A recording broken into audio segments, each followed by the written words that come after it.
Tutoriel 47 sur comment utiliser les calques dans le logiciel GIMP. Donc, première chose à se poser comme question, qu'est-ce qu'un calque? Si je regarde bien toutes mes fenêtres ici, je m'aperçois que la fenêtre de droite, c'est celle qui est dédiée pour les calques. Ici, j'ai deux calques. Celui de la tête de chien, qui est celui-là ici. Je peux l'enlever, oups, il disparaît. Et mon arrière-plan. Dans cet exercice-là, on va avoir besoin de créer des calques, faire des étages comme ça pour faire un montage de ça. C'est ça qu'on va faire ensemble. Première chose qu'on nous demande de faire, c'est d'aller ouvrir les fichiers qui vont être nécessaires pour faire ce montage-là. Donc, on a un arrière-plan avec un finissant, ainsi qu'un chien, duquel on va découper la tête pour placer à la place de la figure du finissant ici. Je vais prendre pour acquis que vous avez réussi à aller chercher les fichiers. Donc, ensemble, on va ouvrir le fichier de chien pour pouvoir lui découper la tête. Donc, j'ai ouvert mon fichier de chien. Ce que je veux maintenant, c'est lui découper la tête. Il y a plusieurs outils ici. Qu'est-ce qu'on nous propose de prendre ici? C'est de choisir l'outil ciseau intelligent. Donc, on va aller dans la barre d'outils. Il y a un outil qui ressemble à celui-ci. Si vous n'êtes pas sûr de c'est quoi une icône, on laisse la souris dessus. Donc, ciseau intelligent, c'est ça qu'on veut. Donc, qu'est-ce qu'on va faire? C'est qu'on va venir faire une série de points pour découper notre image. Donc, on y va avec le bouton de gauche, comme ça. Si jamais je fais une erreur, c'est pas plus grave que ça, parce que je peux revenir sur un point et le remettre à sa place. Donc, je continue à découper mes points, comme ça. Je fais attention de bien passer en dessous de la mâchoire du chien. On fait souvent l'erreur de ne pas le faire. Quand je vais arriver tout proche de la fin, je remarque qu'à côté des ciseaux, l'icône va changer.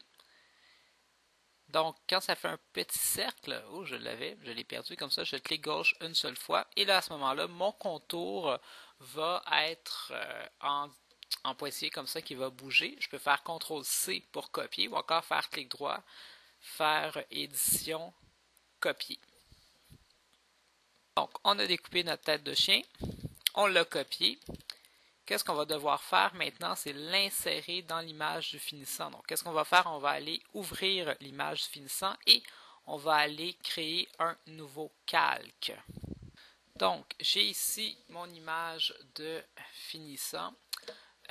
Donc, on voit que j'ai plusieurs fenêtres. Celle qui nous intéresse, c'est celui des calques. Je n'ai qu'un seul calque qui s'appelle arrière-plan. Donc, je le vois ici. Ce que je vais faire apparaître un nouveau calque. Donc, je vais faire clic droit sur ma souris. Nouveau calque. Et on peut l'appeler tête de chien, par exemple. Pour se rappeler, c'est quoi? Ah, chien. Voilà. Ce que je vais faire, je m'assure que c'est vraiment tête de chien ici qui est sélectionné. Pour m'aider, je peux peut-être enlever l'autre ici et je vais aller tout simplement coller ma tête de chien. Donc, CTRL-V ou encore clic droit, édition, coller. Comme ça, ici. Maintenant, si je veux faire mon montage, j'ai besoin que les deux calques apparaissent en même temps. Donc, je vais aller ici. Et là, ça peut m'aider ensuite ça à placer ma tête de chien. Oups, j'ai pas le bon outil. On s'assure d'être sur l'outil déplacer qui est ici. Donc, je vais essayer de placer ma tête de chien. Si jamais je rends ma tête de chien un peu transparente, en changeant l'opacité, ça va être plus facile.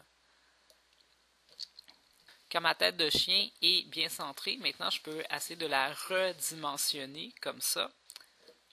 Je vais aller chercher l'outil redimensionner qui est ici. L'outil de mise à l'échelle. Et là, je vais essayer d'adapter la grandeur de ma tête de chien. Quand je crois que j'ai la bonne grandeur, je peux faire échelle ici. On la redéplace pour s'assurer que tout est correct. C'est beau comme tout. C'est correct. Maintenant, pour être capable d'aller faire d'autres modifications sur le calque tête de chien, on doit faire ce qu'on appelle un ancrage. Donc, je vais aller cliquer droit ici.